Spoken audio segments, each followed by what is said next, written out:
This is a special presentation from the Brighton Central School District Board of Education.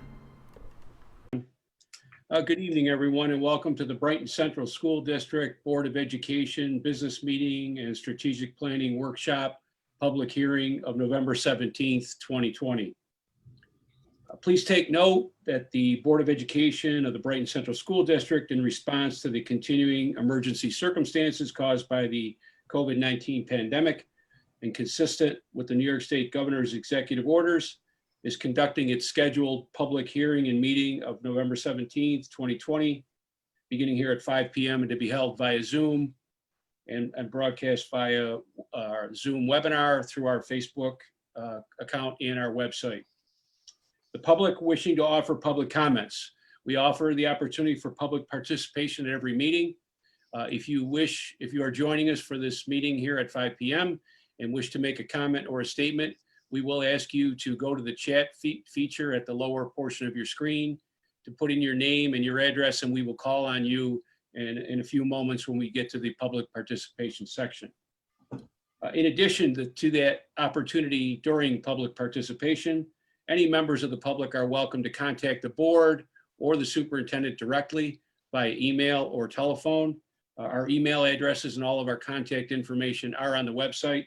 You can also contact directly to our board clerk, district clerk, Kim Lanzafame, and she will pass that on to us.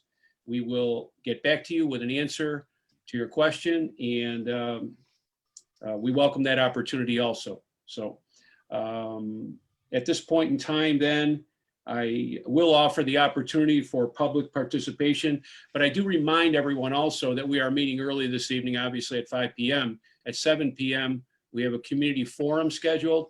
And that community forum this evening will be largely an opportunity for open dialogue and discussion with members of the community.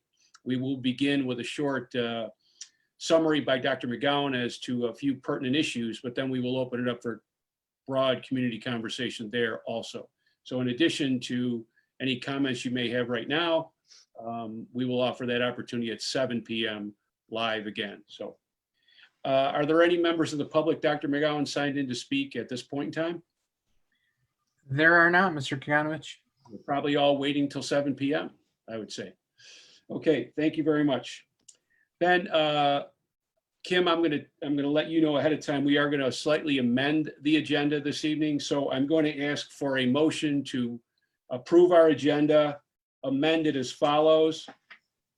Add a new item number 13, titled 913, that's 913, resolution involving a particular district employee. Add that item as 13 and change the consent agenda to item 14. So with that amendment, I ask the board please for a motion to approve the agenda as amended. So moved. Second. Moved by Sue and seconded by Julene. No, it was Andrea. It was Andrea. I saw everybody. I'm looking. Okay.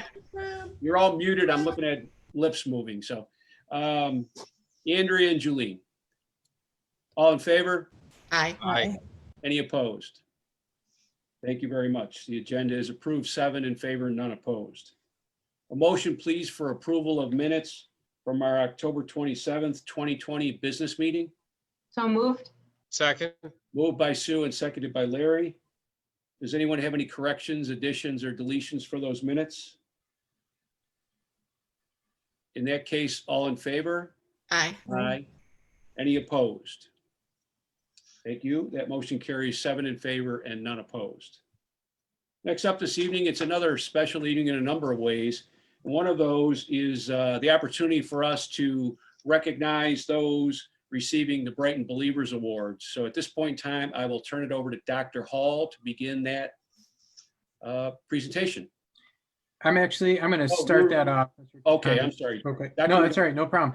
I do want to mention two things. One, a little bit of background to those awards, but also as we start from our perspective as educators, did want to make mention, as it is Native American Heritage Month, that at our meeting following the federal holiday, Columbus Day, I mentioned to you that where we were meeting, at least in theory, if not actually, was in a sacred space that frankly did not belong to any of us. And I would once again like to ask all of us to recognize that this is essentially a sacred space to those native to our area, the Seneca tribe, who were victims of many abuses through the colonialism that we all benefit from, including the burning of their villages by American forces of the Revolutionary War due to their allegiance with the British. And we owe them a debt, and at the very least, an acknowledgement that this was their land, their space, and that we benefit today from the injustices that they suffered. And again, glad that we could recognize that, pause for a moment to think about that and the sacred space that we are currently in as we begin the meeting and move into our awards this evening also. So thank you for that. Thank you. Regarding the Brighton Believes Awards, so glad to see that some of those being recognized could be with us tonight and start this process. And I want to give you a little bit of background, and then I'll start with a few recognitions of community members, and then Dr. Hall will pick up with a couple of recognitions from the high school. Last year, the Brighton Believes Council selected 22 nominees to receive a Brighton Believers Award at its meeting in February. However, unfortunately, the awards were not able to be presented due to the COVID pandemic that, of course, shut schools down and just about everything else in March. But we didn't forget about these members of our school community, and we wanted to make sure they were recognized for demonstrating that Brighton believes character traits: integrity, respect, responsibility, kindness, and self-control. These award winners are parents, students, teachers, staff members, coaches, and community members. So although we couldn't do it last spring, we wanted to take time over the next several board meetings to recognize these incredible people in our community. I have the great gift of friendship and benefit of knowing several of these people personally, and so happy that we're recognizing the contributions they make. They really do make our community a much better place. I'd like to begin by recognizing artist Manjone Lindley. Artist, can you give a wave on the screen so everybody can see you? Good to see you, artist. If we can't have you on staff, we can at least recognize you in this way. Artist, formerly, not somebody formerly known as artist. She is artist, still known as artist, but formerly a staff member in Brighton, a community member and founder of Straight A Coaching. She was nominated by Madeline Garcia. Madeline wrote, "We have all heard stories of turnarounds and inspirational figures who make life-changing impacts on the life of a child, turning their fates around. Artist is that figure for our family and for the community. I firmly believe that artist Manjone embodies all the character traits celebrated by Brighton through her dedication to teaching. She does more than just tutor children in specific subject matter. She inspires, expects, supports, and teaches children how to learn and succeed. She doesn't hand them fish. She transforms her students into fishermen for life. Her work supports our schools, teachers, parents, and our children. She is an asset to Brighton and would be a wonderful, well-deserving recipient of the Brighton Believers Award." Artist, congratulations and thanks for all that you've done for our community. Thank you, Kevin. Thank you, everybody. I'm so happy to be able to see all these little familiar faces. This is great. Hi, Julene. Great to see you. Thanks for all you do, artist. We really appreciate It's it. an honor, absolute honor. It's 40 years ago this year I moved to Brighton. I was a student at Brighton High School. I was a teacher at Brighton High School, and now I'm a business owner, and it's just full circle of life. I'm proud of this community that's taught me perspective, how to always keep your mind open and keep thinking. That's the Well, life. you've taught us that too, artist, and affected thousands and thousands of kids and their families for many, many years. So thank you for that. Sure. I would now like to recognize Andy Popolarato, a parent and athletic director for Our Lady of Lourdes Parish Basketball Program. Nominated by Dr. Kevin McIntyre, Andy has been coaching teams for 17 years and has been the athletic director for the past 9 years. He also served on parish council at Our Lady of Lourdes for 3 years, was a hospitality minister for 21 years, is a board member of the Brighton Field Hockey Booster Club, and is the stats and scorekeeper of the varsity field hockey teams.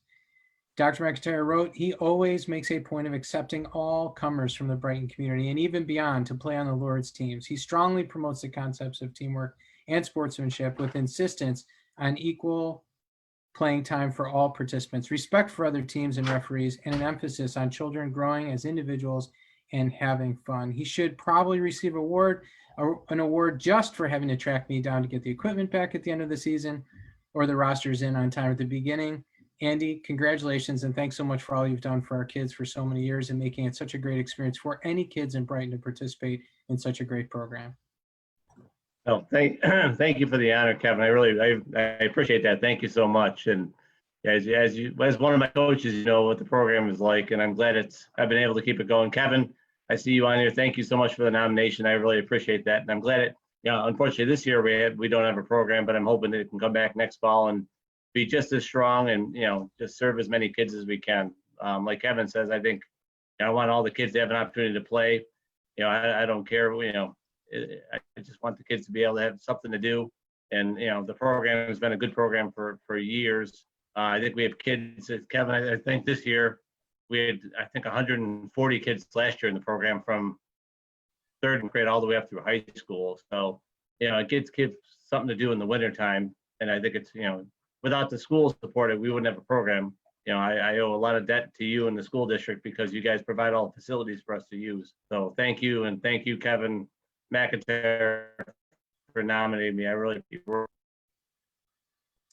Thanks, Andy, for making it such a great experience for our kids. The only thing I'm surprised about in this entire award process is that you didn't ask if it came with additional gym time for the CYO teams, which would have been totally expected, appropriate, and is necessary because you're always advocating on their behalf, and we appreciate that. So great job, Andy, and thank you again. Much appreciated. Thanks, Kevin. I appreciate it. You bet. And Doug and Shari Schmidt were nominated by Patricia Hall. The Schmidts are Brighton residents. Doug, an enrichment teacher at Victor Primary School, suffered a heart attack in 2008 at the age of 49. Together, Doug and Shari researched and learned how to improve Doug's heart health so it wouldn't happen again. He adopted a whole food plant diet, lost 60 pounds over 3 years. In 2016, they shared their knowledge and offered the 10-day Jumpstart Your Health Challenge to Victor School staff, and 65 participants took part. In 2018, the 10-day challenge was adopted by 35 school districts around the area, and over 1,300 participants took part. In 2020, over 3,500 people participated after it was opened to the general public. The Schmidts recently published a cookbook and are on Facebook where they provide recipes, tips, encouragement, and resources. Patricia said, Doug and Shari have created a supportive and positive environment for those looking to take control of and improve their health. We thank both of them, and I believe they are also here tonight. If we could give them a round of applause and thank them for their contributions and certainly promoting so much health in our community and for so many around the Rochester area. Great, great work. Thank you so much for the award. We appreciate it, and we invite everybody in Brighton to try the challenge this year. It's in January, especially with this COVID thing going around. Any way to help improve your health is a good thing. So you can reach out to us on Facebook at Eat Plants Love or online at eatplantslove@gmail.com. We'll give you all the information. Fantastic. Thanks so much. Thanks for adding that too. And we really appreciate all that you've done for our community and so many. Thank you. Thank you. Thank you. Dr. Hall. Principal of Brighton High School, now to introduce 2 award winners from Brighton High School. All right, good evening, everybody, and congratulations to the other award winners. I have 2 people to recognize. And the first, Daphne Cohen, a Brighton parent, was nominated by Gabrielle Nozick. She wrote, Daphne exemplifies generosity and grace. She gives her time, resources, and her heart. Whenever there is a need, Daphne is there to help. People know they can count on her, but it's not just the things that Daphne does that make her special. It's also the way she does it, with warmth, kindness, respect, modesty, responsibility, calm, and with a smile. Daphne has 2 children, and she is a constant role model for them in her community involvement, continually volunteering for the Brighton Central School District and several other local organizations. She has chaired or been a representative on several district committees, volunteers at many events, volunteers her time to teach Syrian refugees how to read, chairs the JCC Gala, serves on committees at Temple Beth Kodesh, and has been a volunteer at the hospital through the Better Day Buddies at the Cancer Wellness Center. And for the last several years, Daphne's been our parent liaison for all new transfer parents. And if any of you have ever moved before, coming into a brand new school district, it's nice to have someone you can contact who's not related to the school employee, but a parent who can give you the perspective. And she's touched base with several different parents already this year. And Daphne, just well-deserved. Congratulations. Thank you so much, everyone. I'm honored and I'm just so grateful to be part of the Brighton community. I really appreciate it. Thank you. Thanks. And our next, Christina Davidson, Coach Davidson. The Brighton High School varsity girls swimming and diving coach was nominated by parent Betsy Vinton. Christina has led the team to multiple sectional and divisional championships, but Betsy said there's so much more to her than a winning coach. She works with students of different skill levels and makes all members of the team feel valued and tells them it's not only important to place first, but also second, third, and fourth, since they all contribute to the final score of the meet. Coach Davidson leads by example and encourages cross-training and holistic wellness in her athletes. She asks swimmers to keep a journal documenting how they feel during meets and practice to help them track their progress toward individual fitness. The girls attest to her strength. Betsy wrote, is that her greatest strength is that she teaches the girls to be leaders. Last year, Brighton received the Sportsmanship Award for Section 5 swimming, determined by a vote of meet officials. And in all of my interactions with Christina, and it looks like she's currently in the pool right now, she is a fantastic role model and exemplary coach for all of our girls. So congratulations, Christina, well deserved. Thank you. I'm at the pool and we're just finishing up and getting ready for sectionals on Friday. So hopefully we can win another title. Good luck. Thank you. Thank you very much, Christina. Good luck at sectionals, and thanks to all of our award winners and those who nominated. Now, if you'd like to stick around for the rest of the meeting, we're happy to have you. We're talking about the safety plan and several blueprint updates that are very exciting, but the awards portion is now coming to an end, and we're glad that you could join us. And like I said, feel free to stick around if you'd like. Mr. Kekanovich.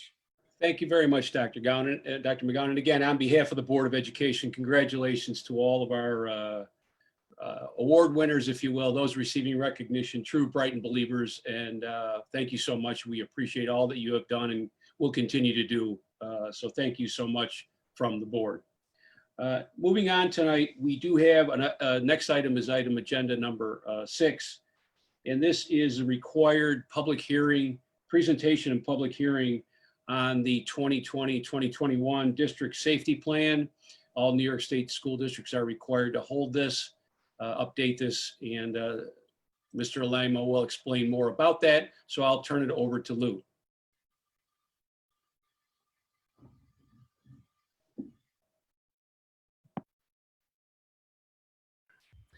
Good evening. Tonight, as Mr. Kekanovich said, tonight is the present public hearing portion of the meeting specific to the district-wide safety plan. I'm going to provide just a few informational slides to outline it, and then it's open for public comment.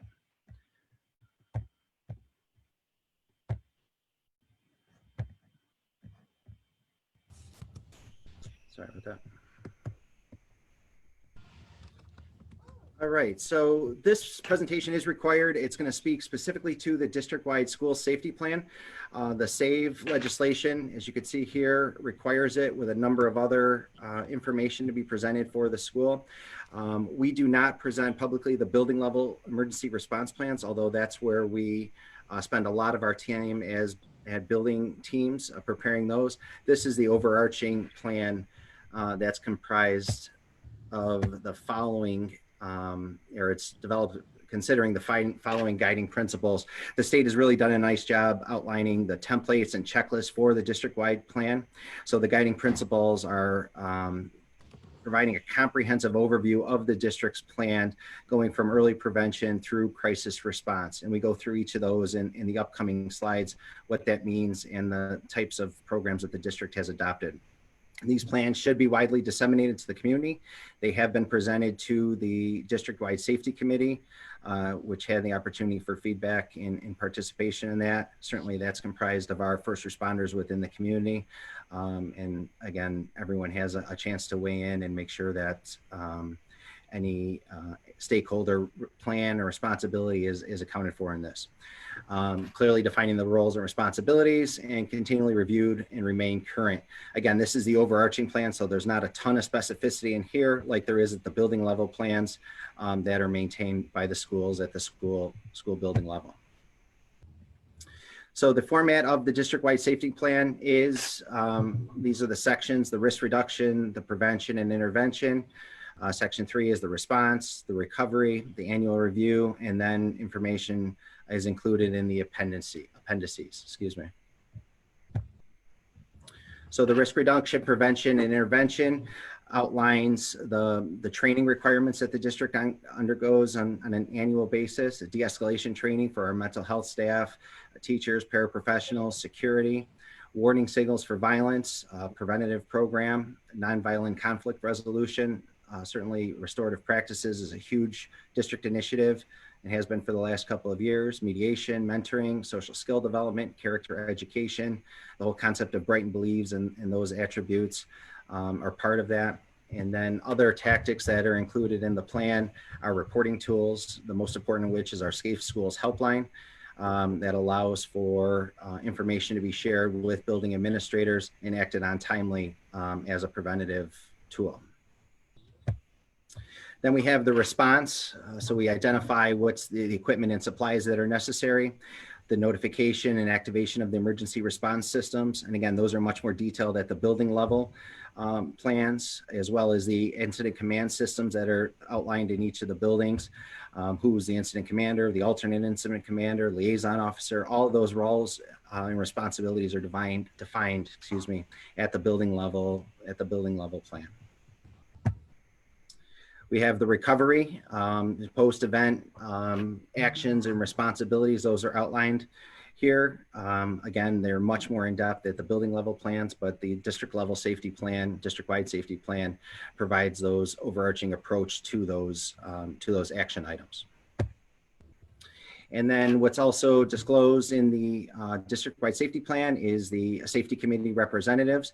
Certainly you'll see that we have the first responders in the Brighton community well represented, ambulance, fire, police. We have our building level administrators. We have our bargaining units that are there from each of the functions within the school building. The emergency telephone numbers, emergency information forms, and again, some of the other important information including the building risk determinations and the hazards. Within that, from those rather, at the building level plans, we identify specific roles and responsibilities in response to those different hazards. Again, those are identified by the building level safety teams, and protocols are adopted to respond to those. So overall, the main theme of our safety plan is that it is a shared responsibility. We ask people who see something to say something. That's a big part of Dr. Hall's messages on a daily basis, and all of our principals. We need to work as a community and as a collective school community to keep everyone safe. So with that, that's an overview, and certainly you can entertain any questions or comments specific to the plan. Thank you very much, Lou. And as it is required also that we hold a public hearing, that is this opportunity also. So I will offer the opportunity for anyone who's on the Zoom who may have a comment or a question, on whether you're part of a normal board routine meeting or not. You're welcome to ask a question, obviously. And I also would encourage anyone who may be watching the meeting on a rebroadcast through the YouTube channel at a later date, if you have any questions as a member of the community over anything that you've seen with regard to the district-wide safety plan, please feel free to send a note directly to me or to Dr. McGowan or directly to Lou, and we would be happy to get back to you with an answer.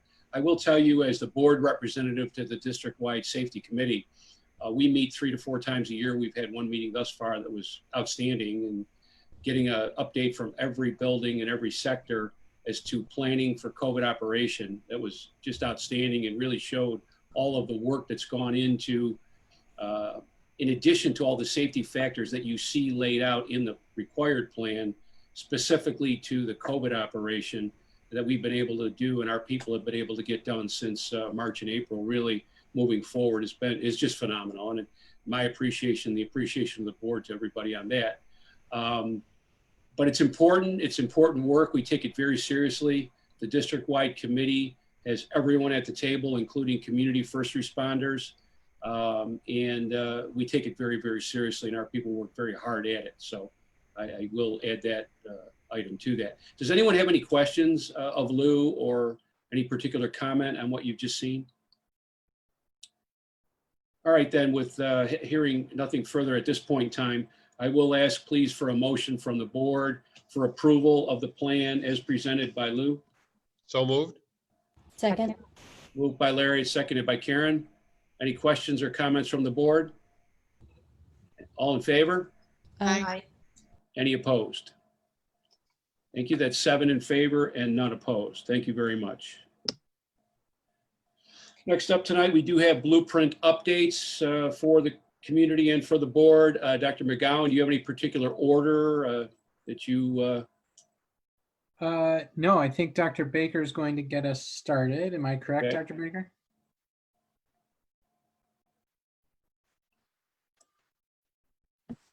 No, actually, I think the first slide, Lou, is yours because we're starting with the reopening plan. So Oh, thank you. hold on just a second. And Lou, I'm going to turn it over to you.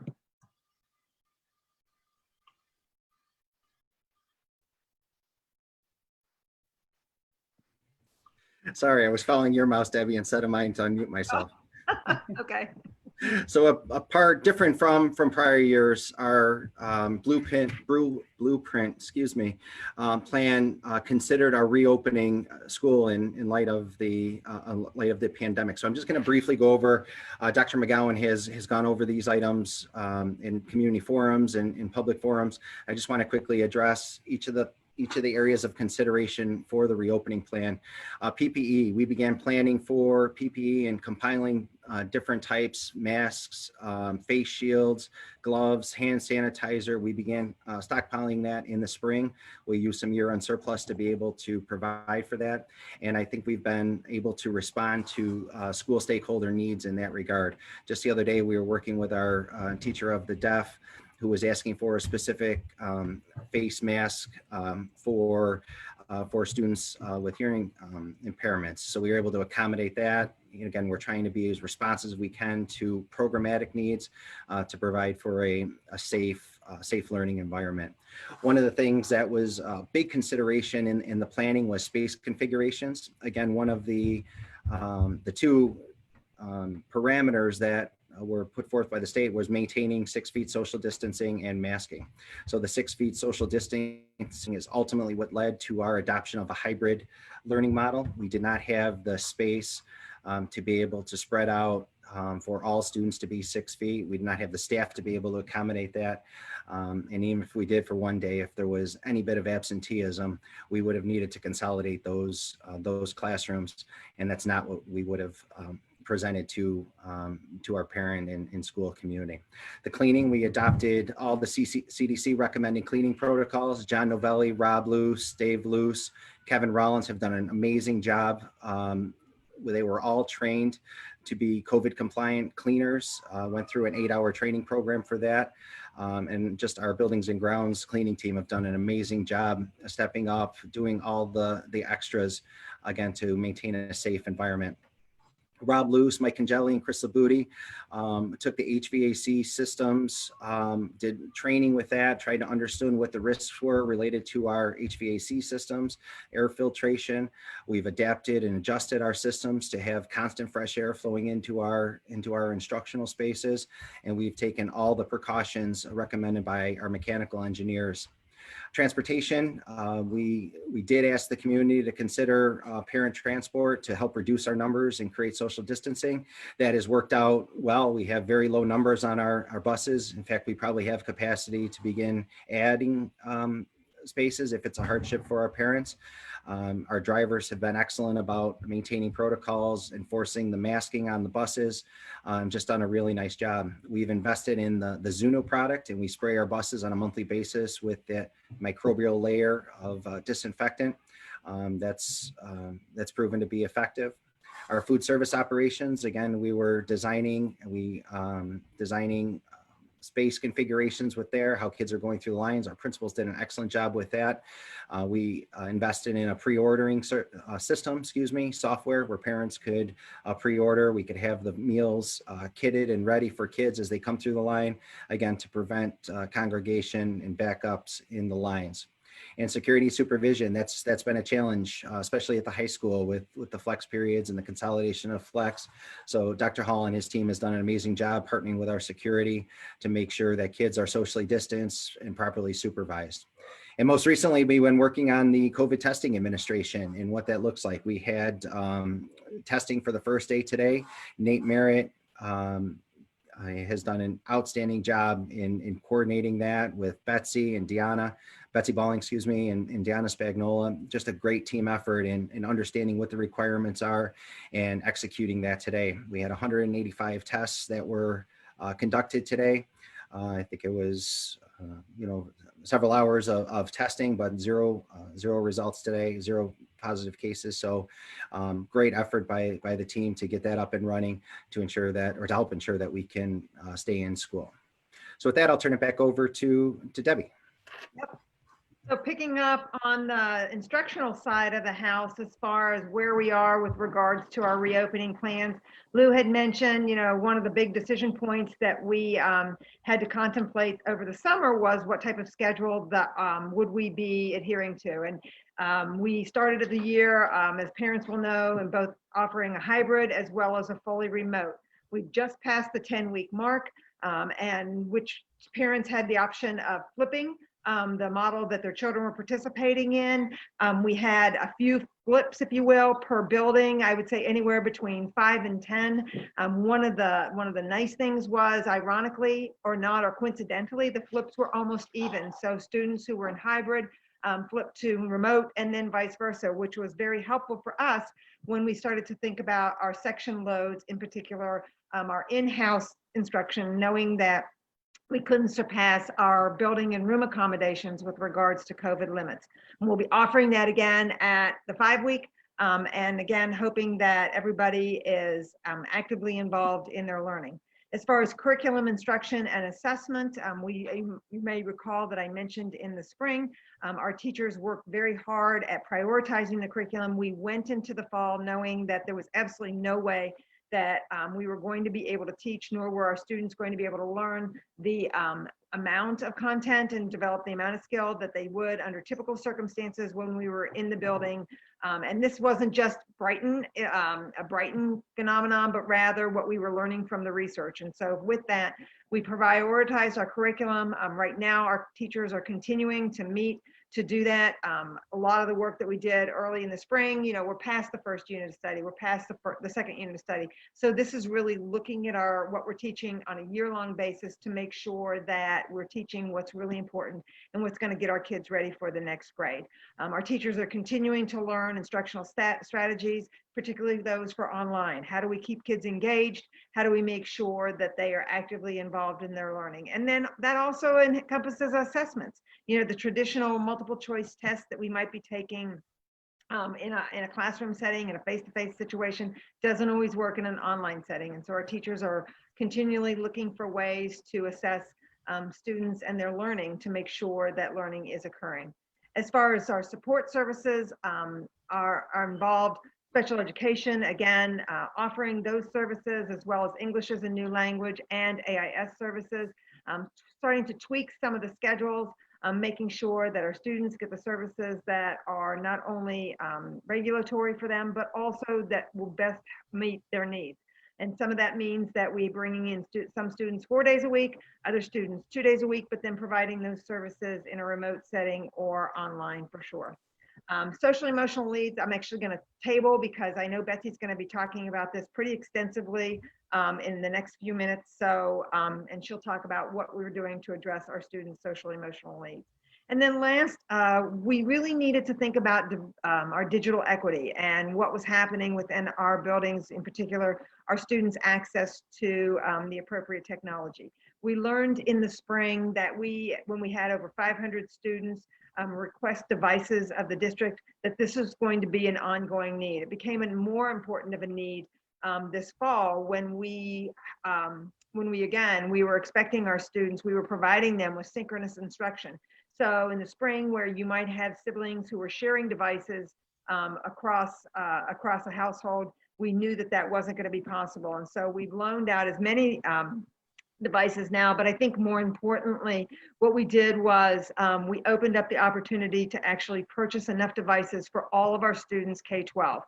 We ramped up any kind of one-to-one program that we had in mind to make sure that that was going to happen.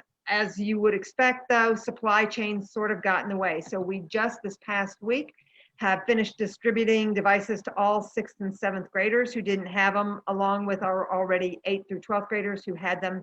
And we are in the process of getting in and receiving the iPads for our K-5 and making sure that those devices are configured. And within the next couple of weeks, we should be able to start distributing. I believe we decided we were going to start at the kindergarten and third grade and then work our ways up.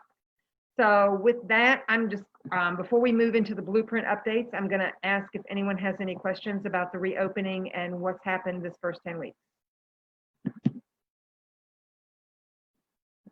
Okay. Seeing none, we're going to move on to our Brighton blueprint. As the community and the board members know, the blueprint really is what dictates the work that we're doing across the district in all facets. And this year, we really focused our work and our priorities, if you will, on the work that we have been doing for several years in the world of anti-racist, anti-bias activities and what that looks like, along with, as I said, our mental health and our social and emotional learning. So I'm going to start us off by really looking at our curriculum and what we're doing about that. As Kevin's letter to the community indicated, and then subsequently within our blueprint, we realized that we needed to view our curriculum, and not just our English curriculum or our social studies curriculum, where we think that typically lives, these concepts typically live, but across the board in a K-12 fashion, to ensure that not only were we, was our curriculum not thought of as had racist elements in it, but rather that our students were learning what it meant to acknowledge their biases, acknowledge potential racism tendencies, and then how do they work to become more tolerant and more inclusive. And so Curriculum Council has taken this area on. We have engaged with consultants from the New York University, their Metro Center on Equality, and they are helping through Curriculum Council to help us to develop a tool through which we will be able to analyze, if you will, or critique our curriculum, and more importantly, close the gaps where we find that they exist. In addition to that, and I think that was mentioned a little bit earlier, we have been doing an awful lot of work across the last 3 to 4 years. We've purchased multiple resources. We've done some curriculum design, really updated some units of study, but what we're finding is that's not widely known amongst our community. And so we really need to make sure that we're communicating that with our community, as well as making sure that our teachers and our students have that all available to them. We know that as part of this work, it involves staff and their abilities to have difficult conversations with students. And so that has implications for professional development and what are we doing. And so already in October, we've started working again with our consultants from NYU, did an entire staff professional development on this topic, and we will continue that work with some of our groups throughout the year. And then at the K-5 level, second steps, parents may be familiar with, it's the curriculum that we use to really address some of our social and emotional learning needs. And as part of that, we use some of the work from Teaching Tolerance and embedded in lessons that center around anti-racism and anti-bias. And those will be starting pretty soon. And I know that Allison at French Road just recently had Dr. Washington attend that meeting and really start to work with staff about, and it kind of circles back up to number 3, about how to have those difficult conversations with students when they come up or if they come up. Moving to our Diversity Equity Committee, I head up the family engagement portion of that work. Again, we've been meeting for 3 years and really working to build partnerships with parents and community to support and implement our ABAR goals. Specifically this year, we're looking to partner with our Parents of Color group, our ENL parents, to see what their needs are and to make sure that we're addressing those needs. And then also, I mean, one of the silver linings, if you will, of this COVID, of this pandemic is the fact that we've all become pretty fluent in Zoom. And so we're really thinking about how can we leverage this technology to reach out to parents who we may not have engaged prior when we had them physically come to our buildings. And so what does that really look like? And as I said, then working in partnership with the PTSA to make sure that they feel, that our parents feel that they have a resource and an outlet to connect to the school. The last piece that the family engagement is looking at is really looking at increasing student engagement, family engagement through our communication systems. PTSA previously had been supplying calendars to our new families. They most recently have held a reception for our new families, where we had half a dozen to a dozen families show up. So we'll be continuing to work with them and the work that they are trying to do to reach out to our new families to make sure that they feel welcome in Brighton. And more importantly, if they have questions about the community, if they have questions about our school system, that they have resources and they know where to go to get those answers. One of the things the family engagement is going to be working on this year is this idea of a virtual orientation. We know there's a lot going on in schools that we who've been here for a very long time just take for granted. But again, for our new families, they may not know those kind of little ways, if you will. So for instance, they may not know about, how to sign up for parent-teacher conferences or how to reach out to our buildings to make sure that they can reach out to teachers or counselors and how to get a hold of them. So we'll be doing that orientation and creating a virtual orientation, a recorded orientation that parents new to the district can take advantage of. We have started a few years ago and have gotten a really good response about just reaching out, trying to make those connections specific to our new families, and principals and administrators have been doing that starting at about the 5-week mark, making sure that if there's something that we need to be doing to address the needs of our new family, that we know what that is. And then continuing to survey and collect feedback about what types of initiatives or strategies we should be using to keep them connected to our Brighton community. And now, Lou, I think turning it over to you to talk about the hiring practices. Great, thank you. So we are continuing to work in our 3 parallel areas, recruitment, retention, and environment.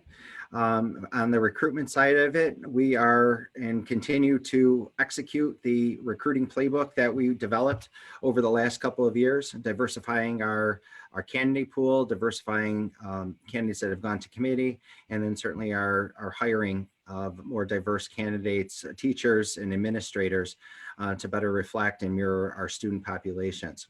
What we learned from our hiring practices, though, is that we have more work to do on the hiring committee side. We have more training to provide, and so we have to continue to look at that and refine some of those practices. So that'll be part of our scope for the upcoming year. Where we're going to focus the bulk of our efforts, or most of our efforts this year in response to the superintendent's letter to the community, is on the retention and especially on the environment piece of it. Specific to the retention, again, we're working with Renee Baker, who's helping us to develop and execute a faculty survey. We had a lot of that queued up for the spring and just didn't get a chance to execute it when we shut down schools. So we're going to take that feedback from our faculty and staff, compare that to industry best practices, and develop a comprehensive retention program. On the environment side of it, we're going to divide off into a sub working group on the environment piece of it, and we're going to focus on training with both short and long-term objectives. We've started that with our partnership with NYU to set the stage for it. We started to review some modular trainings that I've been exposed to at the higher education level, so we're going to work on that. But what's key and what the overwhelming feedback is if we develop a module type training program, we have to provide opportunity for discussion. And that's probably our biggest obstacle, is being able logistically to get people in a room to talk about it. But we're going to make it happen, and we're partnering with the Teacher Center to be able to execute that. And we're going to take advantage of faculty time. And then long term is the Allies and Advocates series that's through the Brighton Teacher Center. What we're thinking of is creating really an accredited program and certifying our faculty and staff to become an ally and advocate. So we're going to build that long-term program and build capacity each and every year, here on out. So that's just a sense of what the hiring practices subcommittee is working on. All right, now Deanna, I think you're going to be taking on student engagement. Good evening, evening, everybody. Thank you. I have the distinct privilege of facilitating the subcommittee for student engagement, a newer committee, subcommittee for the Diversity, Equity, Inclusion Committee. We will continue to support the efforts to increase student and family engagement with focus on families new to our district. But overall, our focus is to address the blueprint action items related to studying and understanding, and then hopefully reducing barriers to full student engagement, whether that be evening, after school, extracurricular, and co-curricular activities.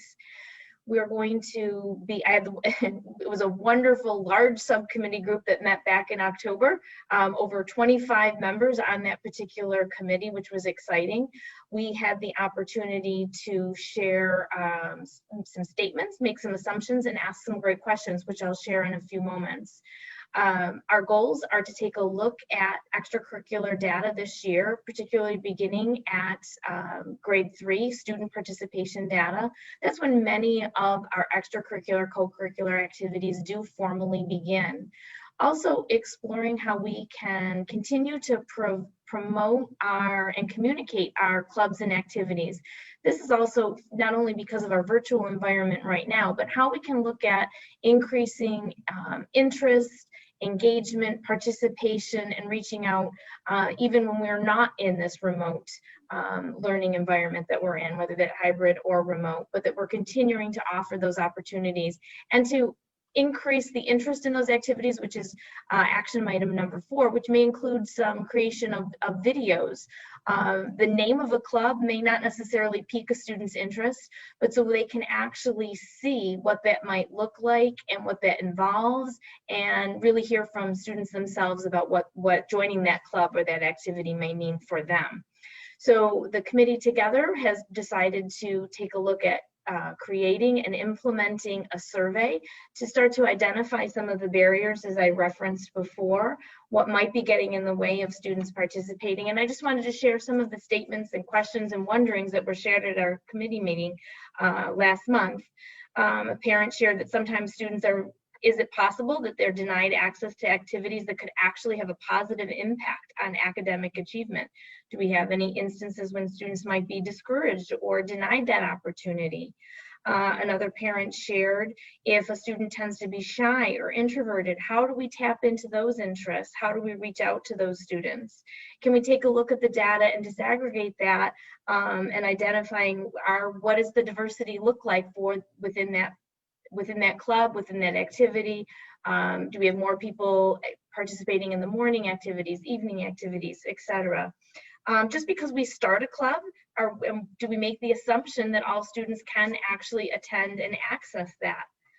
What are our inclusive practices to support families? Being new is difficult, and how do we, or what is our role in supporting new families and making those connections within the district and the committee?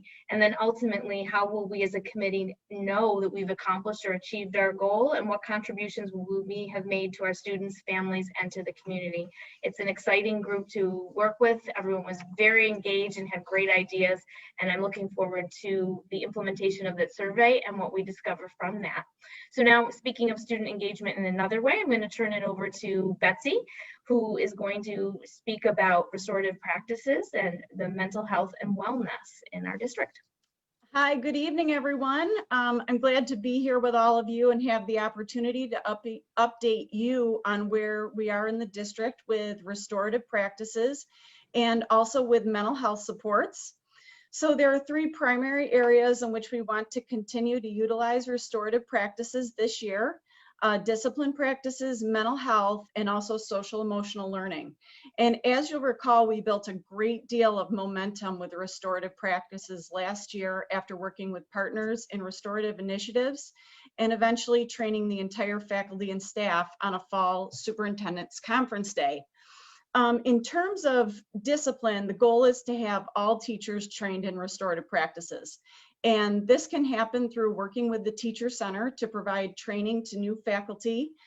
This year, I've already been talking to Maria, and we want to offer a refresher to all teachers and also be able to really train the new faculty and staff.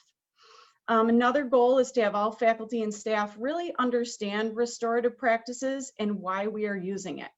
It's about building community. So when you need to resolve conflicts or handle difficult discipline situations, that we can restore those relationships between students and bring them back into the fold. We will also continue to work with Dr. Marla Washington to look at our discipline practices through an anti-bias, anti-racism lens.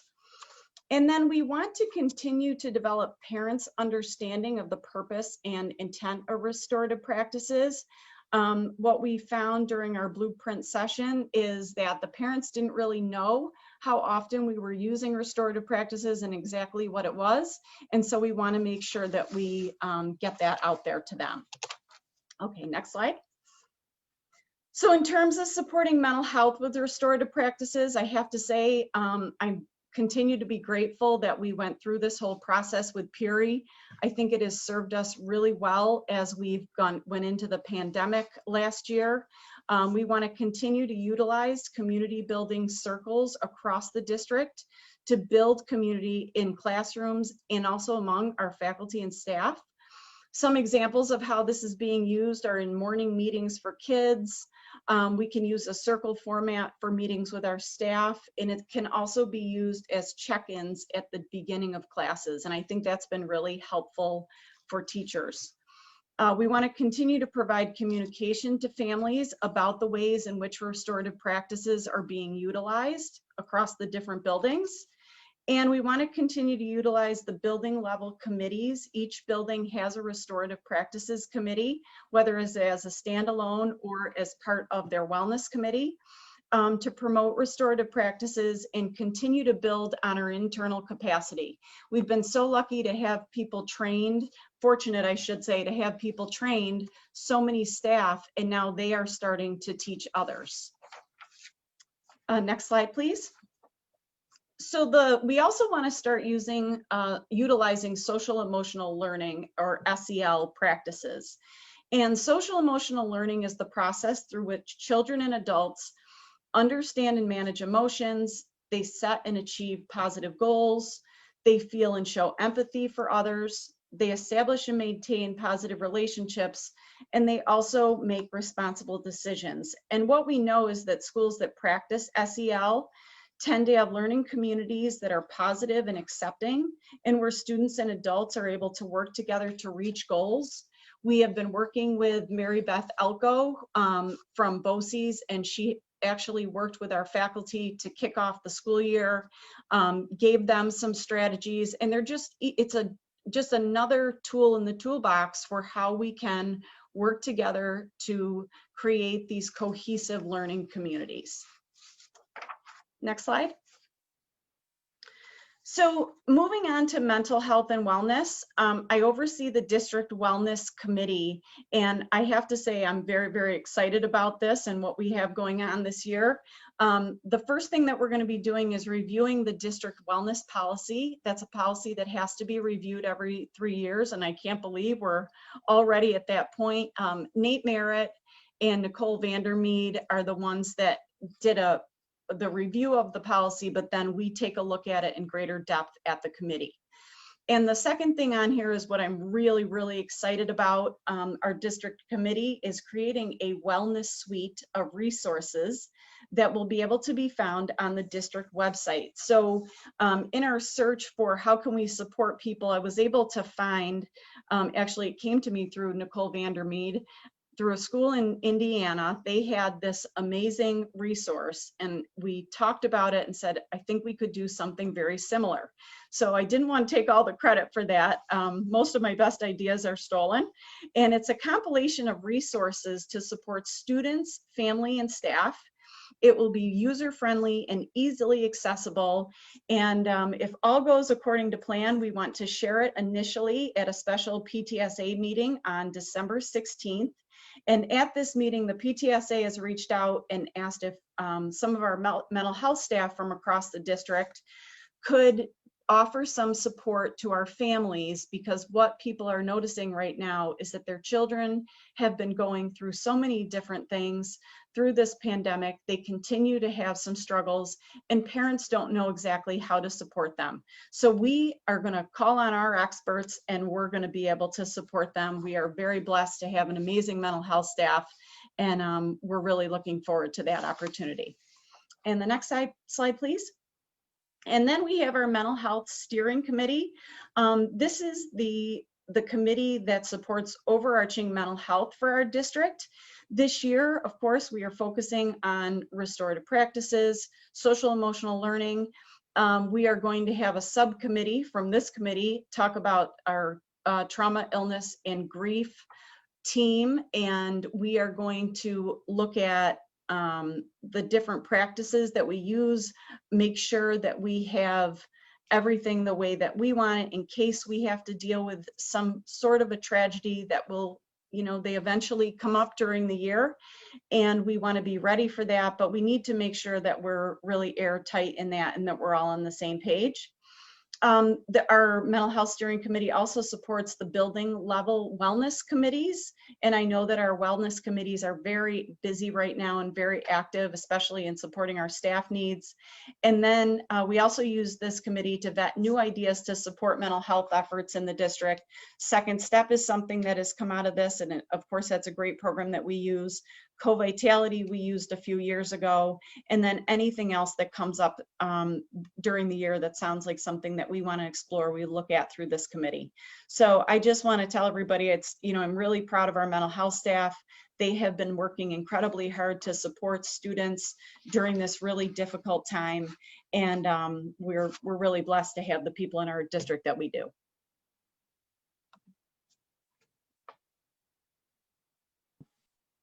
So I guess we would open it up to the board or anyone else who has questions.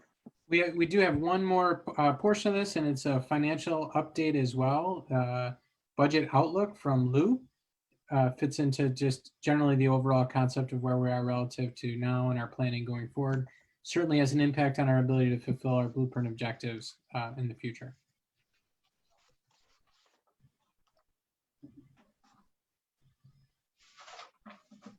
Can you see that okay? Yep.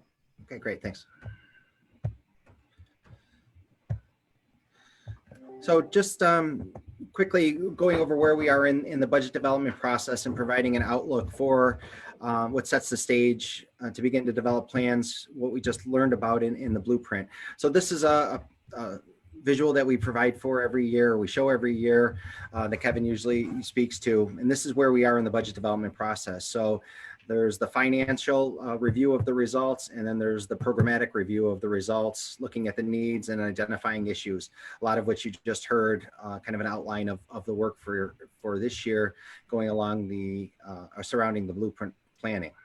So what's important is to look at the results from my perspective, to look at the results, financial results, to look at where we've been so we can better understand where we're going. So this couple charts are breaking down and analytically reviewing where we were going into last year. So you could see on the left-hand side, looking at salaries, just a slight increase in salaries. So we had positive, we had attrition that contributed to positive savings. And then the shutdown in the spring allowed for us to save money on all the extras that were occurring after school, whether it's facility use, whether it's after school activities, the chaperoning. We saved about 1% of salaries expense just from the shutdown. When we look at benefits, looking at year over year, and again, we're looking at this to understand where we're heading going forward. So we looked at last year, pension rates were starting to decline. We had generally flat payroll. So that relates in relatively flat payroll taxes, and health insurance only increased 1%. That was part of the self-insurance of the RASH plan. So we obtained some significant savings in that, in the avoidance of some of the federal taxes. When we look at BOCES, we see pretty modest increase. So the programs that we're looking at BOCES, analytically looking at the last couple of years to see where we're headed, certainly special education costs within BOCES or provided by BOCES is the most significant within the BOCES expenditures. Instructional technology and general education programming. We did save money last year with a lot of the professional development that runs through BOCES due to the spring, the shutdown in the spring. So we saved some money there. And then supplies and services, a decrease. And again, we had decrease in utility bills, decrease in maintenance costs.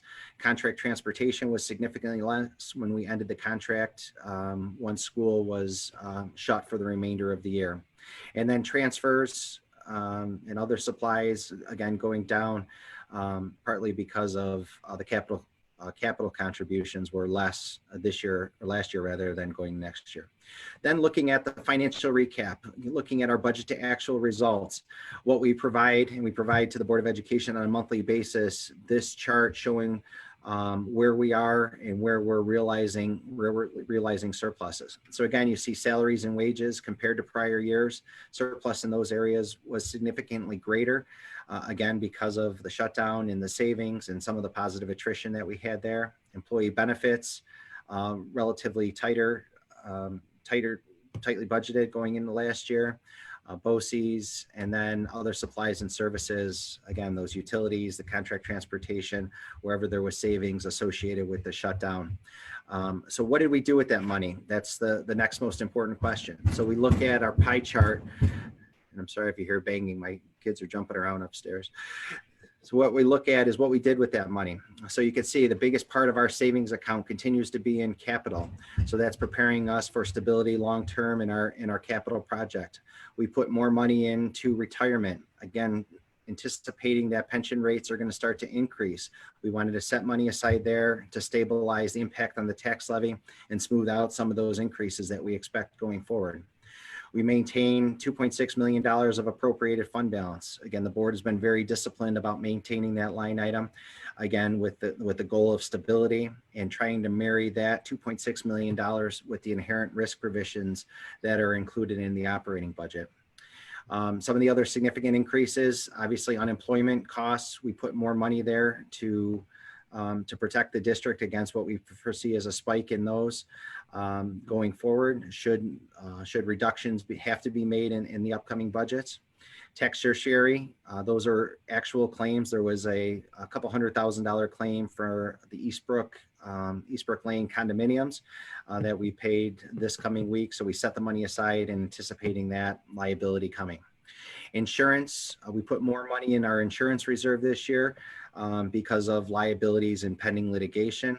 And again, the board has been very disciplined about maintaining the 4% in unappropriated. So this $3.3 million and retirement, those are the most liquid of our fund balance and our reserves. So that's important to note as we look at our revenue risk going into the 2021. We built our 2021 budget understanding that there may be state aid reductions. We're anticipating the state aid reductions, we're going to be close to 20% of foundation aid. Since the pandemic has continued, the state is now talking about 20% withholdings or reductions in all state aid categories. Now, a lot of that is negotiating in public with the federal government, but it's a real risk. And just recently, what the state said is any of the transportation costs that were incurred from March until June will not be aided. So while we were continuing our contract transportation to make sure that we had drivers in the queue ready for when school resumed, any of those costs are not going to be aided. For districts that have their own fleet and that we're hiring our drivers, the state said you're not to lay off public employees. So other districts kept their drivers on. They had to keep maintaining their fleet. And now the state is saying that they're not going to aid any of those transportation costs. So just that decision to not aid transportation is close to $300,000 for the Brighton Central School District that we're not going to be reimbursed for, that we expected to based on our continuity of operations plan that we presented to the Board of Education last year. So our revenue risks, if the state does in fact reduce 20% of our state aid, is $3.4 million. If they go higher, you could see what the incremental cost would be. So I just, again, compare that to our balance sheet and what we have. We have enough money to be able to cover that, but the impact of that long-term and to be able to recover that and to reestablish our financial health over the next several years, should that come to fruition, will be difficult, and we'll have to put forth a plan to be able to rebuild that balance sheet going forward. If you recall, just on the left-hand side here, what the governor, what the state included in their budget is a pandemic assessment of only $366,000. So in the midst of our budget planning, that's what was published. That was adopted by the state legislature. It wasn't until after the fact that 20% of total state aid was put on the table. So we really had no time to prepare alternate spending plans, given how this has continued on. So our budget to actual factors, again, looking at that analytic on the previous side of what happened from 1819 to 1920. 1920 is not going to be a good base year for us on the finance team looking at things. So we're trying to understand month by month and year-to-date expenditures compared to historical years. So right now, when we do our monthly projections and our fund balance projections, we're looking at salaries, and we're looking at the impact of teacher FTE allocations as students shift between the hybrid and in-person. That's a risk for us as we respond. You'll see in a future slide, next slide, is that we have had a decline in enrollment. And that decline in enrollment has allowed us the flexibility to staff both our remote programs and our hybrid programs. Our principals have been very disciplined about not adding staff, understanding the revenue risks that we just talked about. So we've made do with all the staff that we had, and we've had to spread our staff out to accommodate both the remote learning sections and the hybrid learning. Our substitute costs, we're looking at that. We're going into a point now where we are seeing some long-term absences. So I'm trying to monitor those costs. We're trying to monitor those costs and understand what the impact will be on our budget to actual projections. We know on the health insurance, at this point, I'm on the RASH 2 board, we approved rates to increase 4%. So we offset the traditional, or what the expected inflationary rate of about 8.5%. We took advantage of some budget to actual savings and health insurance from the pandemic, and rates are only increasing 4%. So I feel good about where that is, and that will provide us a little cushion going into next year. We constantly look at our out of district placements and BCSD services. Again, these are all mandated services.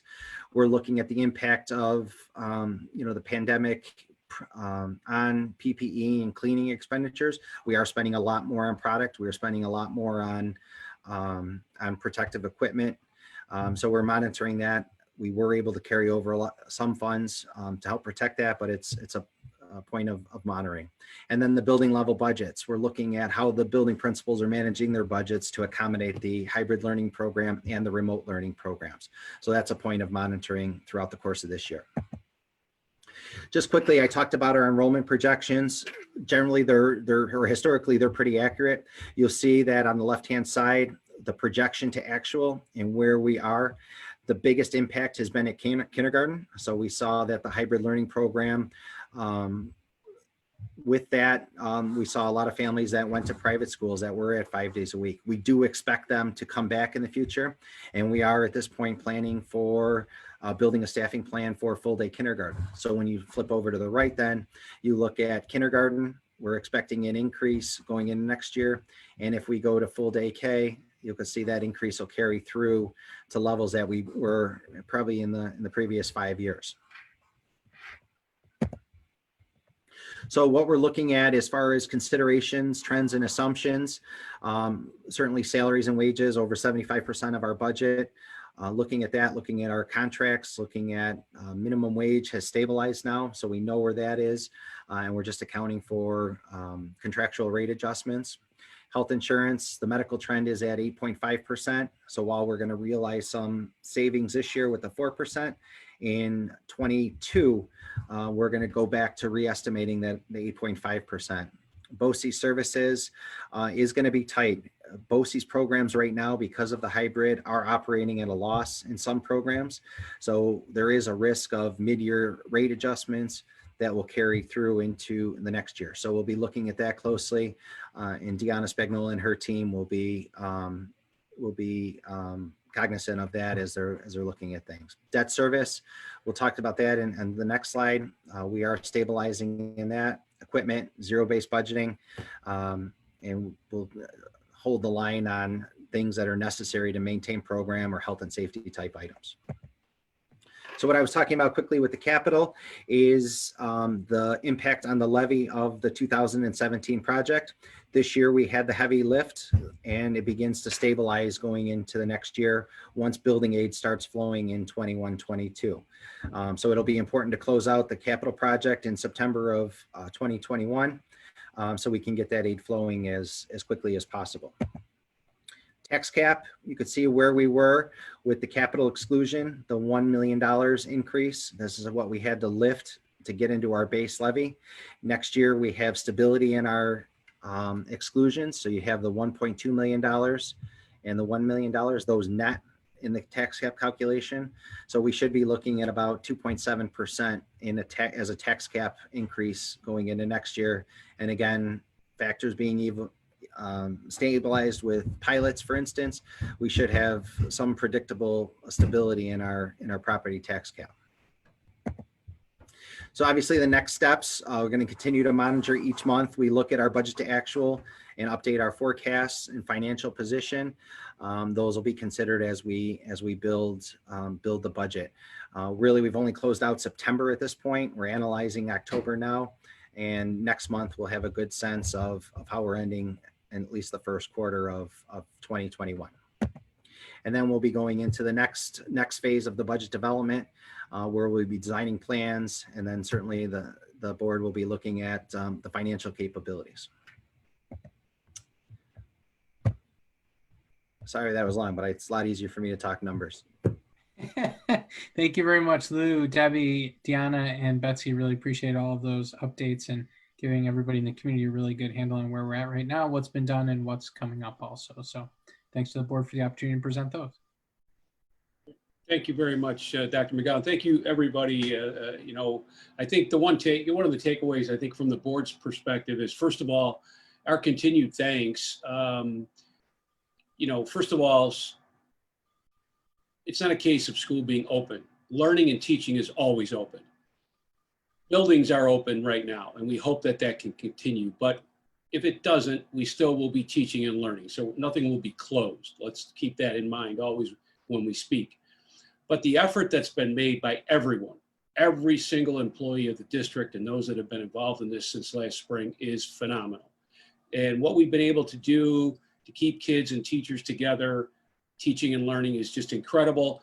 I think also when you look at the updates to the blueprint plan, the work continues. We often say judge us by our work, and we have not pushed those important priority areas away. We haven't put them on a shelf. Not everything can be done as quickly maybe as we had hoped. We don't have all the resources. We don't have all the time, but we continue to work on all of those things that are in our strategic plan that we have said are important to us to keep moving forward. And that's really, really important. And then lastly, Lou's take and look at our financial picture. You know, this is going to be, we are on the cusp of extremely extraordinary times moving forward.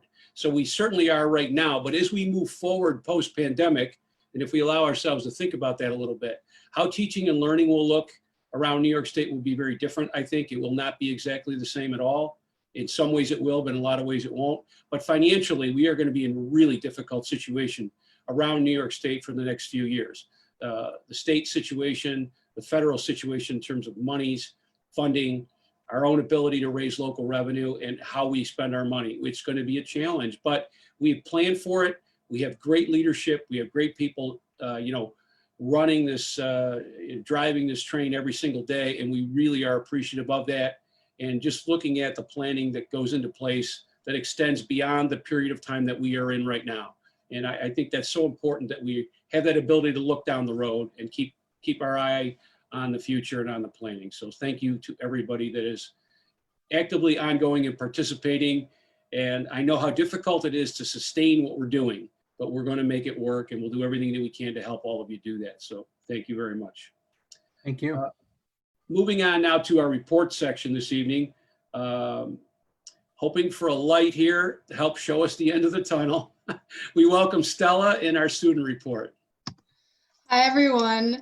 So we just finished our first marking period. So right now we have a lot going on.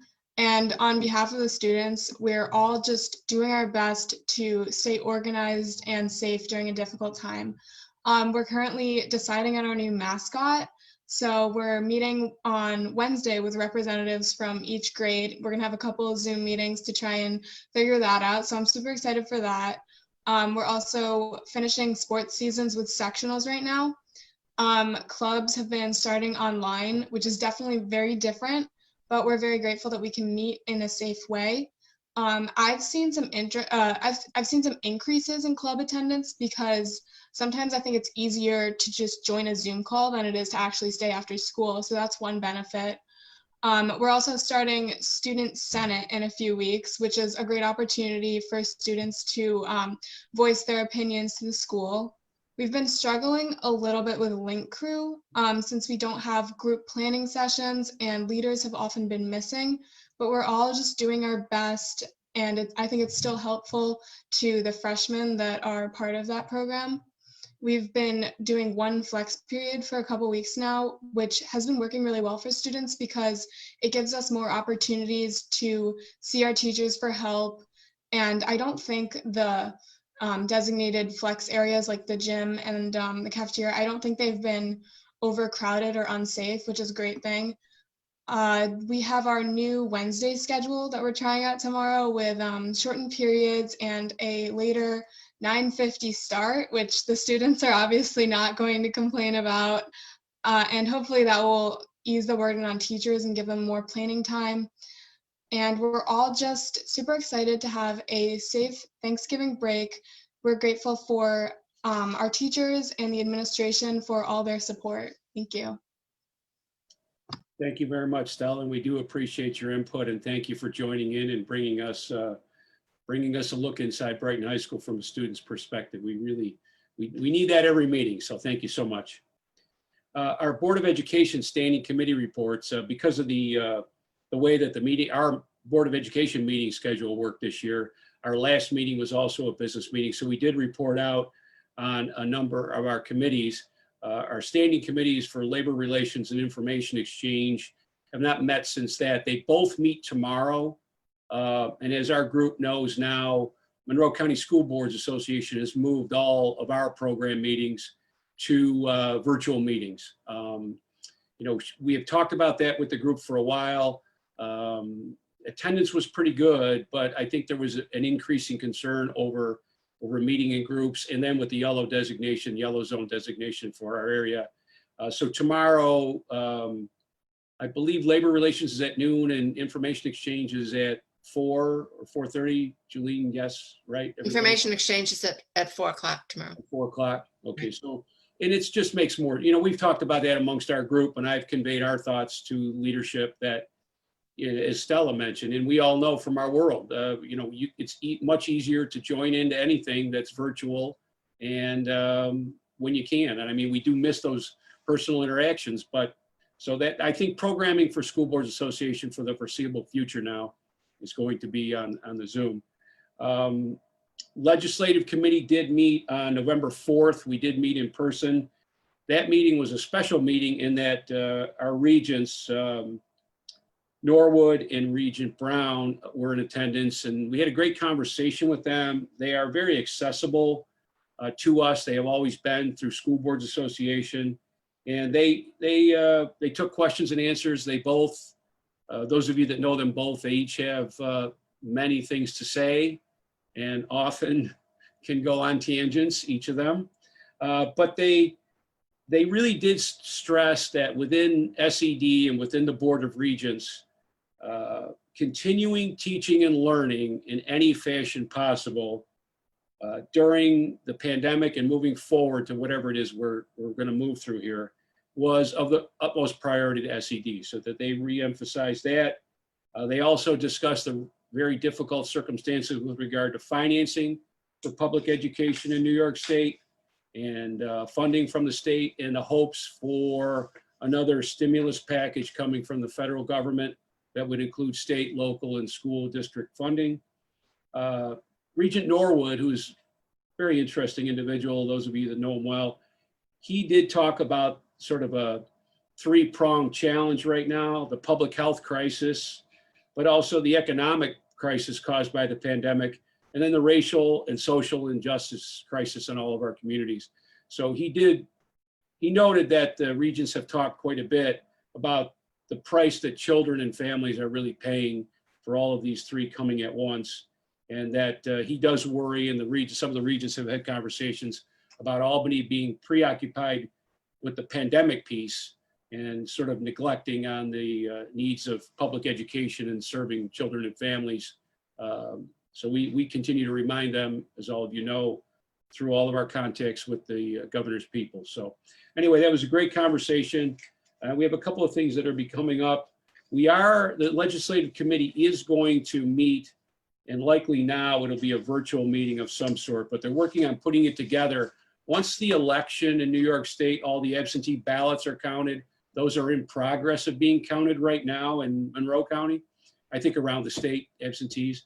And so as soon as all the elections for the Assembly and the Senate are done and certified, we are going to hold a legislative committee meeting and invite all of the representatives, the new representatives being likely to, being elected to come and meet, but that probably will be a virtual meeting also. So that's where we are on Monroe County School Boards. I do have quickly from Sora Sachs, our member of the BOCES board. She sent a note, we'll include it in our meeting minutes.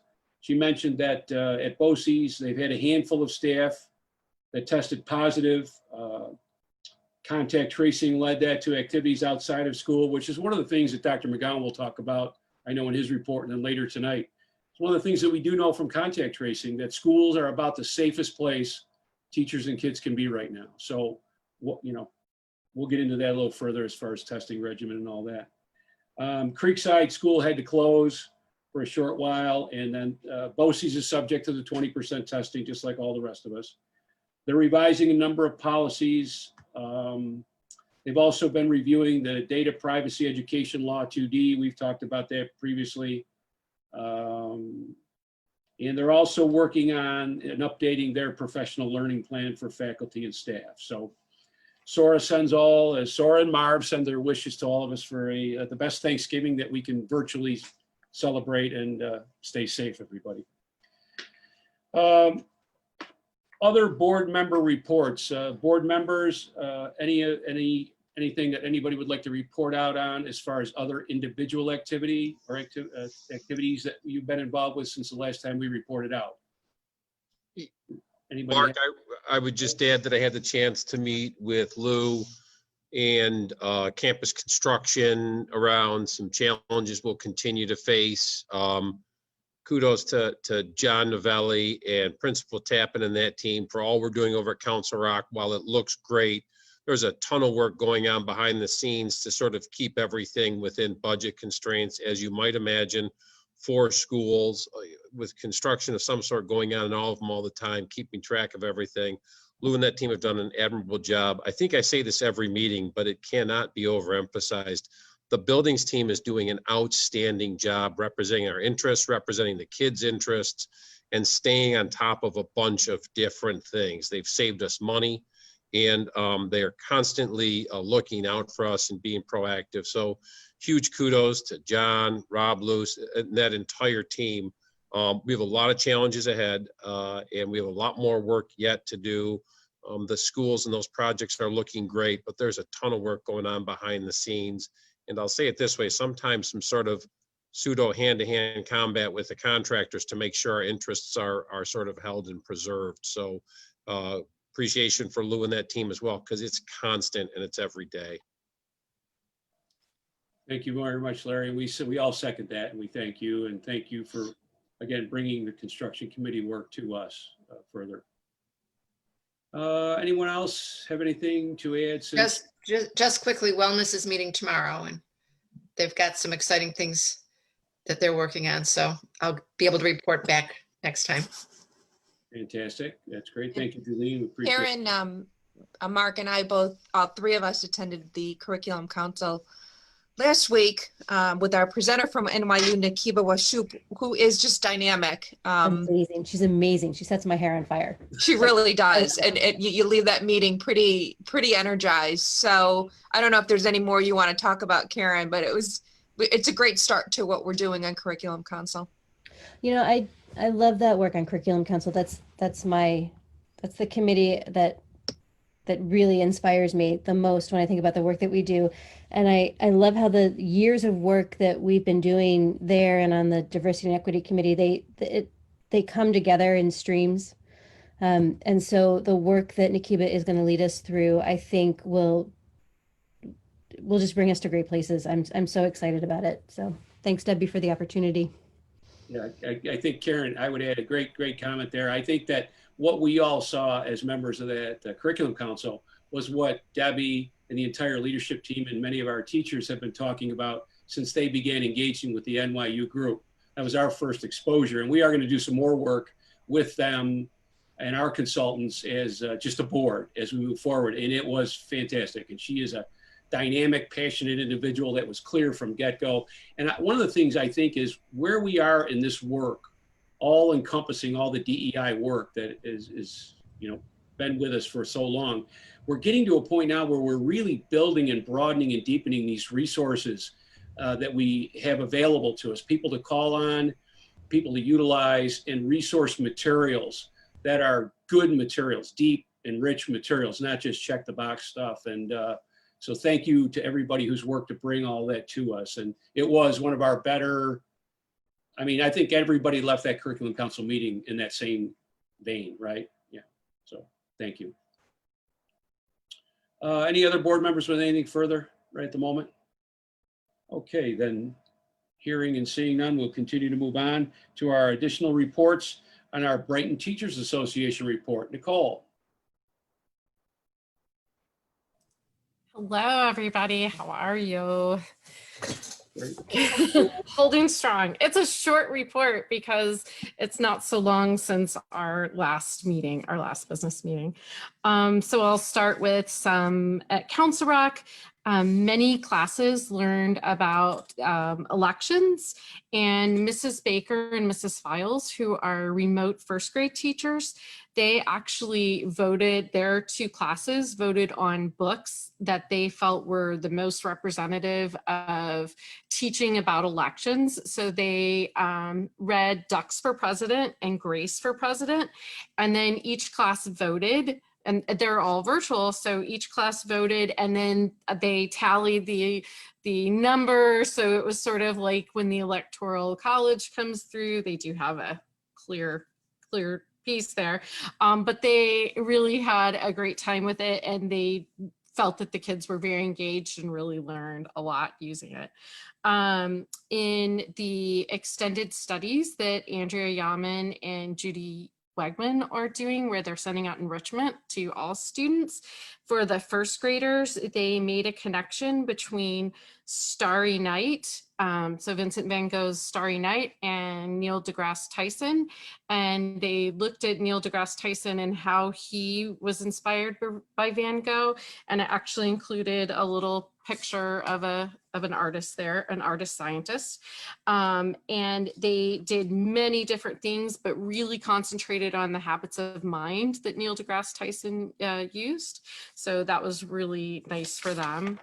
At 12 Corners and the high school, the art teachers, Jenny Pickering and Sarah Jesu, are working on a similar project with their photography students and the 8th grade art students. So they collaborated to make digital collages, and they're using current events as a theme.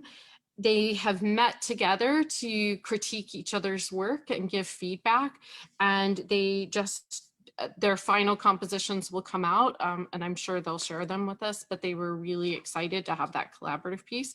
So I can't remember who said one of the great sides of Zooms is that we do, I think Stella, you said it, that we do have all of these ways to collaborate that maybe we just hadn't gotten to before. Another collaboration, Amy Moran and Marianne Walter and Jenny for orchestra. They combined to teach a unit that focused on German food, culture, and music. And it's Beethoven's 250th birthday. So they grappled with the question of, are they as persistent as Beethoven? They learned pieces by composers, created some favorite foods, and then learned to dance. And I'm going to do my best here, the Fliegerlied. So that sounds like fun. Their final project was to make up a menu in German, with German phrases. So having, and also talking about some of the hardships that Beethoven faced. They created motivational messages and set year-long goals. So that was really nice. And again, they talked about how much they liked being able to collaborate and have these project-based learning experiences. At the high school, boy, the counselors are just loving all of the participation by students this year. So they completed their freshman and senior parents' night.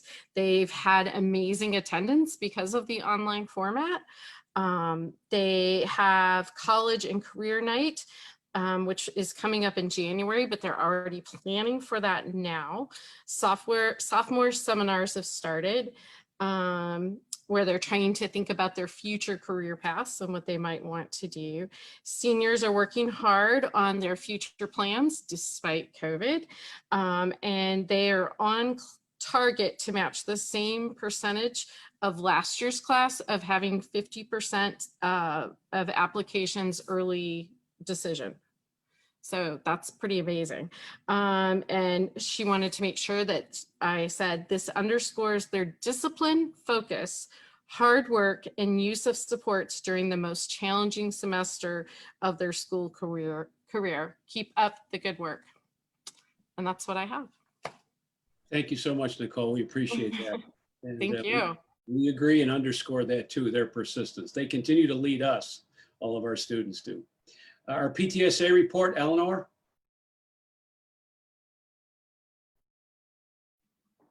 Sorry, it took me a second to unmute. Hi, everybody. I will also be brief, as it was only a month ago. On Monday, November 9th, the DEI subcommittee hosted Calvin Eaton to speak about what does it mean to be anti-racist. And we had around 75 participants attend that session. I saw many people here, Debbie Baker and Sue Gasparino, I know were both there. And it was a really great meeting where there was a good challenge and call to action. And it was just a really inspiring session that was organized. And as was mentioned earlier, we are looking to December and our next speaker to be some of the counselors from our own school district to talk about mental health and resources and things that are available within Brighton to help our families and our students. Our Spiritware sale did end on October 9th, and most of the items have been delivered. If you think you have not yet received your items, please contact us and we will get them to you. We are hosting a cookie dough fundraiser from now until November 23rd. You can order online and the link is on the PTSA site, as well as also has gone out on emails on Mondays. A delivery will be through a drive-through pickup in mid-December, and details will be sent out to those who purchase our cookie dough. And then we did hold the Zoom with new families, as was mentioned before. And right now we're also connecting with David Beck and having the grant request for the Nancy F. Beck Memorial Fund to be reviewed soon and to work on that process. Otherwise, our next monthly meeting is this Thursday at 9:30 a.m. via Zoom. And the link has been sent out via email. And if you do have any questions, please feel free to send them in to us. And that will be with our own Dr. McGowan to talk to us then. Great. Thank you very much, Eleanor. We appreciate the update from PTSA. And Dr. McGowan, Superintendent's report. Thank you very much. A few items. First, I would say to everybody, we are going to be open. I want to make sure I say that again. We are going to be open. There seems to be a continued feeling that somehow we're going to close suddenly, and people are very concerned about that. I will say to you, we have no inside information. There's no tea leaves. There's no anticipation. In fact, I think because of testing and being in a yellow zone right now and the number of tests that are going to be done across the county over the next several days, we will likely see the county infection rate drop to a point where we will not get to orange or red. However, I am not a useful doctor, and so I couldn't speak for the health department or anybody else other than to tell you very sincerely that our plan is to remain open, and any rumors you hear to the contrary are just that, rumors. I was asked several times today about rumors regarding closing, and that is not the plan. Certainly, if that was the plan, we wouldn't be going through the Herculean effort to test that is happening right now. So just want to be very clear with people, there's no plan to close. However, we have been preparing for that in the event that that is something that is required of us. And that preparation, though, should not be mistaken by anybody for an indication that that's going to happen. That is simply good planning that our people are doing in every part of the organization to make sure we're really well prepared to continue to offer our kids and families everything that they need should that happen in our community. And we want to just, again, be very well prepared and not have any gaps in service for anybody. But that is not because we think that that's going to happen anytime sooner, that we have any indication that that's going to be in the offing. We're just being good planners. That's it. On that note, regarding testing, we have received feedback from about 60% of our in-person population regarding 65% regarding whether or not they give consent for testing. Totally respect people's choice, whatever that may be. About 95% of those that have submitted have said yes to that. If people choose not to, that's fine also. We just would like to get as many yes or no's back so that we have a good idea of the pool of people for testing. 185 tests were completed. I know this was mentioned earlier.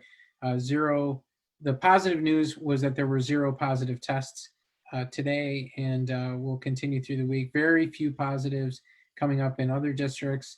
It certainly is likely to happen at some point. We recognize that, and then we would refer people to their doctor for an additional PCR test and a diagnosis. This test is not meant to be a diagnosis. It is meant to be this type of overall screening to give a sense for disease spread in a community, a sampling, so to speak. But we're in good shape there and feel really good about that. And just thank the community again for all that they've done to keep each other safe.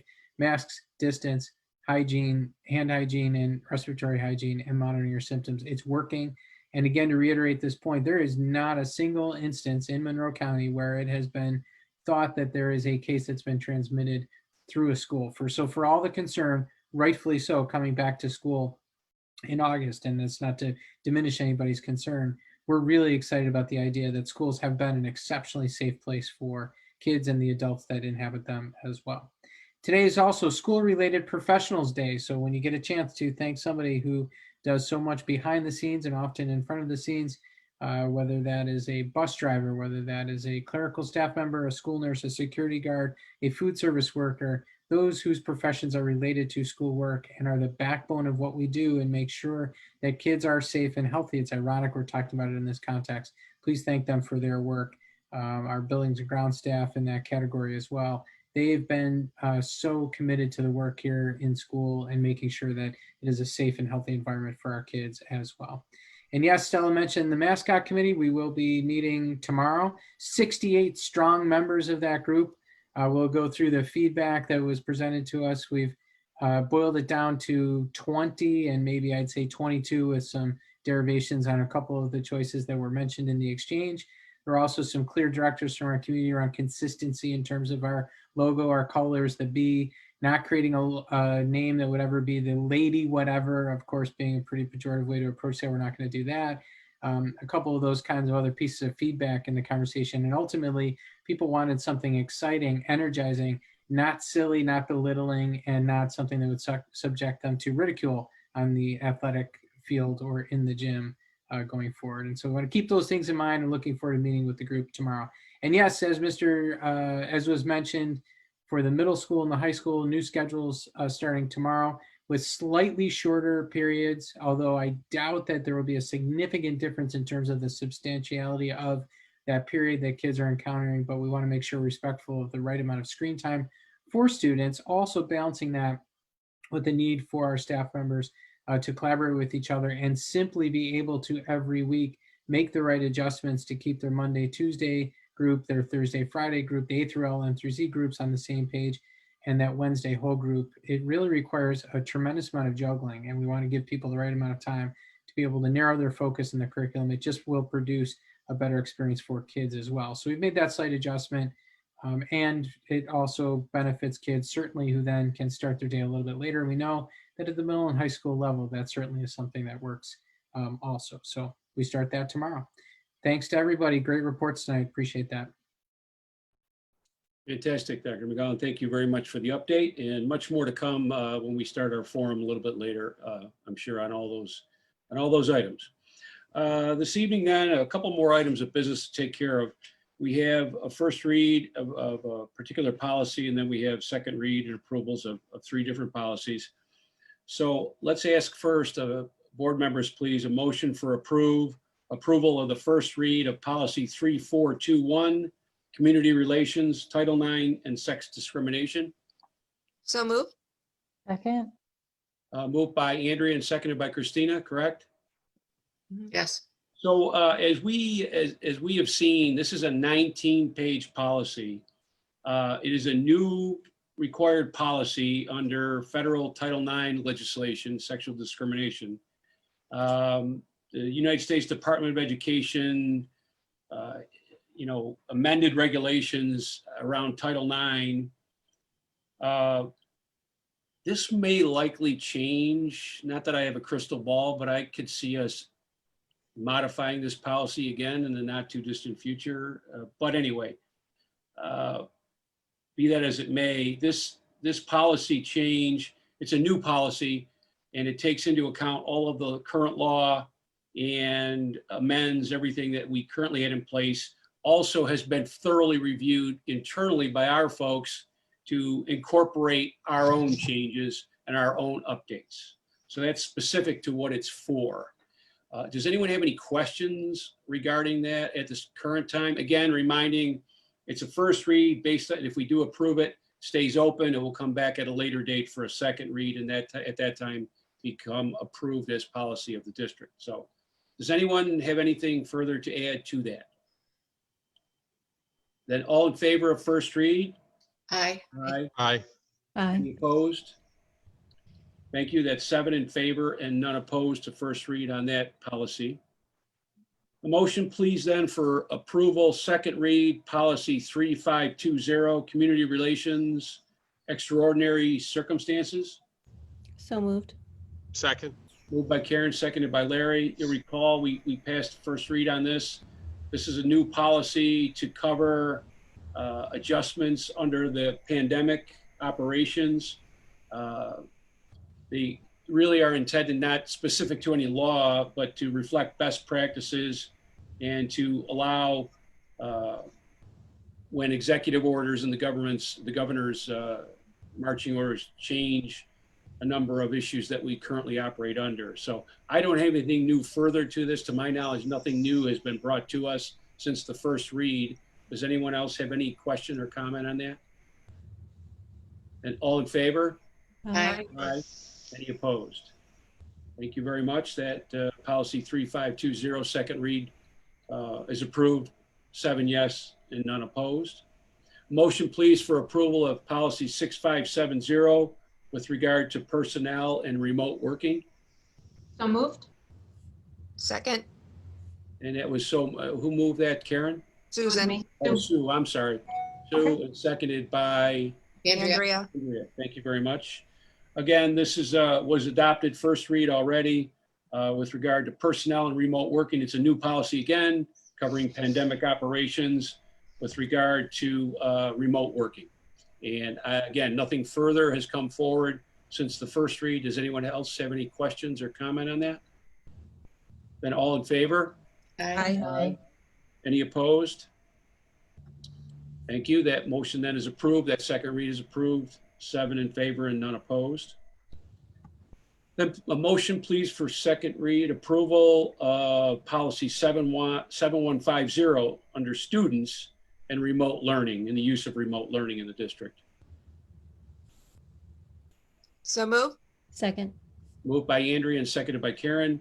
And again, as with the other two, new policy covering pandemic operations. This one's specific to remote learning and reflecting currently the work done and the current practice and the current agreements that we have in place.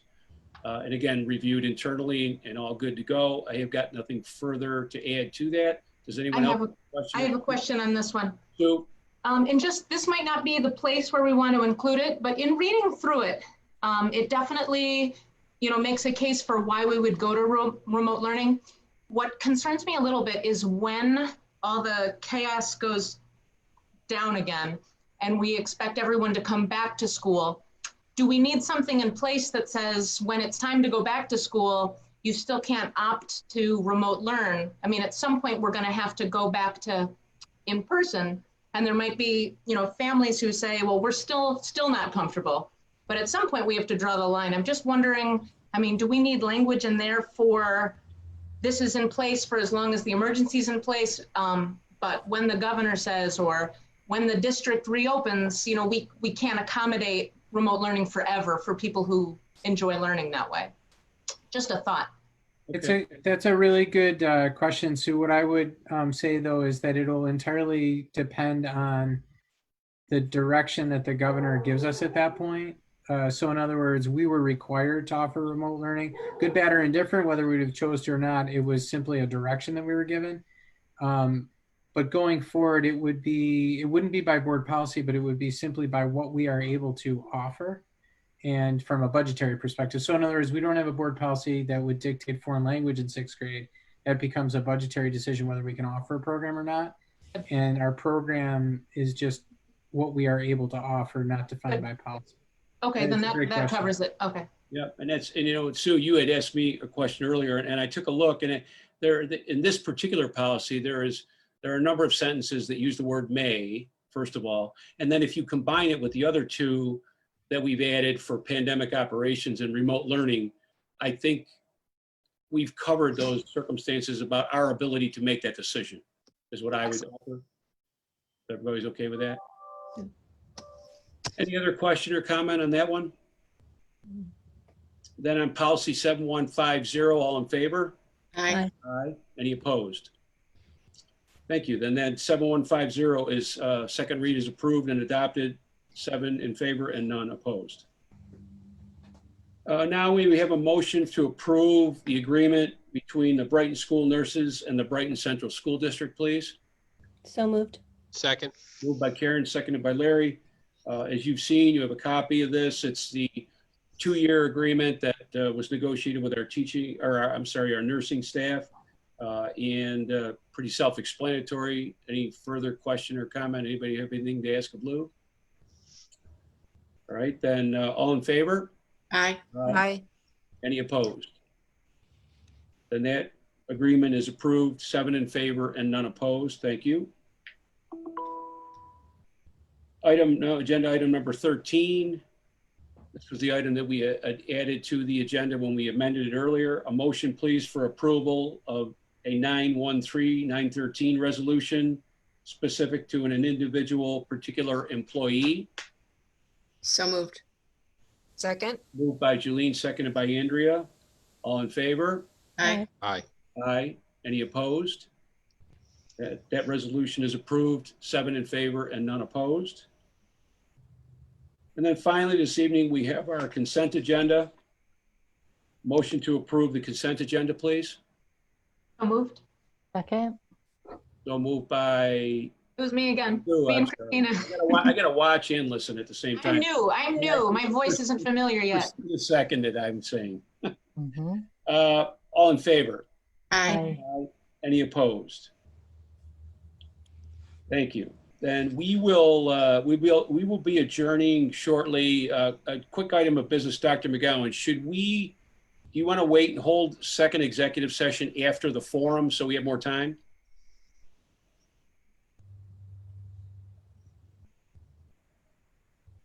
Hold on one moment. No, I say go right there now.